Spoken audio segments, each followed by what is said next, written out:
Welcome to This Explainer. I'm absolutely thrilled to have you here today because we're going to be unpacking a truly universal human experience. It doesn't matter where you're from or how old you are, there's this kind of strange pattern hidden inside almost every single human life. Eventually, we all find ourselves looking backward. And we aren't just remembering, we're longing. We long for old cities, old eras, past relationships, or honestly, even old versions of ourselves. Some of us miss our childhood, while others miss entire decades they never literally lived through. But there's a massive catch to this feeling. It's a psychological trick playing out right under our noses. So why do we miss a past that never actually existed? I know, it sounds crazy, right? But this is the unsettling truth historians uncover when they start comparing our memories against objective reality. The past we miss so deeply, it often never happened the way we remember it. The details are completely different, the struggles just sort of magically disappear, and only the beauty remains. It sets up an incredible psychological mystery for us. If the past wasn't actually as perfect as we remember it being, why in the world does it have such a grip on the human mind? Okay, let's dive into this. To solve this mystery, we first have to understand a really foundational truth about how our minds actually work. And that is, the brain was designed to preserve meaning, not reality. Now, those are two very different things. The real fact of the matter is, our memory absolutely does not faithfully preserve objective experiences. See, most of us falsely imagine our memory is like this pristine mental archive, right? Like a perfect video camera faithfully storing exactly what happened. But neuroscience tells us your brain is actually a storyteller. Every single memory you hold on to is reconstructed. Literally every recollection is partially rewritten and subtly edited by your brain the very moment you recall it. It doesn't just retrieve the past, it completely recreates it from scratch. Let's try something. Picture a family gathering from, say, 10 years ago. Step 1. Messy reality occurs. Back then, there was probably Uncle Bob complaining about the traffic, maybe a burnt side dish, a screaming toddler, and frankly, a whole lot of stress and boredom. But then comes step 2. The unpleasant details start to fade. Your mind slowly sands away those rough edges. And finally, step 3. The emotional highlights remain. The boredom and the burnt turkey totally disappear, and only the warmth and the laughter survive. So what you're left with isn't an objective record at all. It's basically an emotional summary. And that brings us to a really beautiful realization. The brain selectively edits. Not to deceive us, but to protect us. Think about it. Human beings just aren't designed to carry every single negative detail around forever.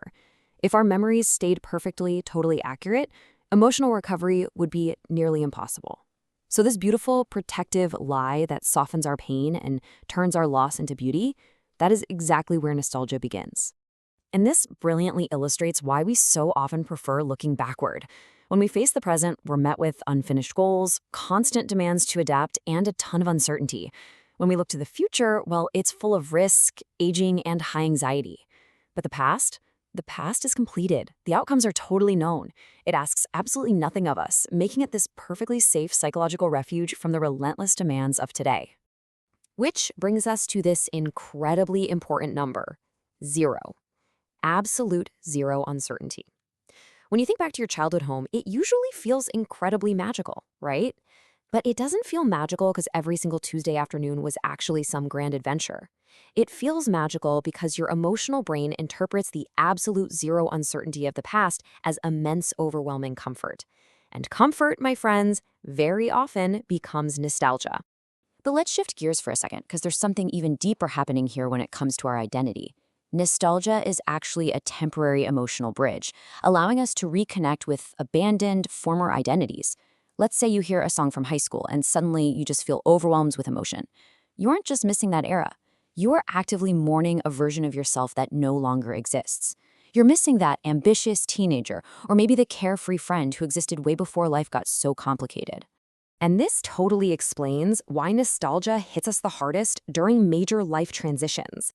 Career changes, relationship endings, moving to a new city, or honestly, just the very act of growing older. Every single one of these transitions creates a subtle, almost invisible psychological grief for who we once were. Basically, the more our identity shifts, the more highly attractive previous versions of ourselves become. And in today's digital world, this is happening faster than ever. We're the very first generation in history surrounded by permanent, highly accelerated reminders of our past. Social media resurrects our old memories, photo archives preserve every single stage. Streaming platforms are constantly reviving old shows, and algorithms just keep throwing forgotten music right at us. We are absolutely bombarded with our past on a daily basis. So, the crucial point is this: nostalgia acts as an emotional anchor in a world that increasingly feels unstable. Think about it. Modern life moves incredibly fast. Trends change rapidly, technology evolves constantly, and cultural eras just appear and disappear in the blink of an eye. It's totally overwhelming. Nostalgia steps in to provide us with vital stability, reminding us that despite all this rapid transformation, we actually still possess continuity in our personal histories. Now, however, we do have to be careful here. There is absolutely a darker side to romanticizing yesterday. When our memories selectively hides historical suffering or maybe relationship incompatibilities, we set up a really dangerous trap. We pit an idealized yesterday against a disappointing today. If we believe previous decades were universally better or an old relationship was totally perfect, we stop appreciating the opportunities that exist right in front of us. We get trapped. We overlook current beauty, and slowly the present just becomes something we merely endure rather than truly experience. But despite those distortions, I want to reassure you that returning to the past actually serves a really beautiful purpose. Nostalgia is real evidence that experiences mattered and moments left a permanent mark. It isn't just about wanting to escape reality. It creates warmth when we feel lonely, and it proves that our past connections, our friendships, and our moments possessed real, undeniable emotional weight. It's proof that we were touched deeply enough by life to actually be changed by it. Which leads us to this fascinating philosophical paradox. The childhood afternoon, that random conversation with a friend, the typical family dinner, the walk home.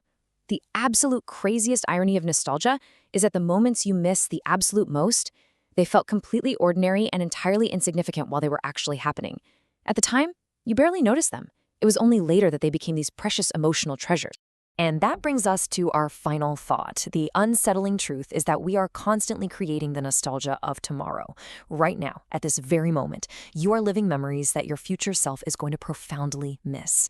The ordinary day you are experiencing today, the routines you are taking for granted right now, they are the raw material for your future longing. The past wasn't magical because it was perfect. It became magical because it ended. So what ordinary moment happening today will you look back on and long for 10 years from now? Keep that in mind as you go about your day. Thanks for joining me for this explainer, and I will see you next time.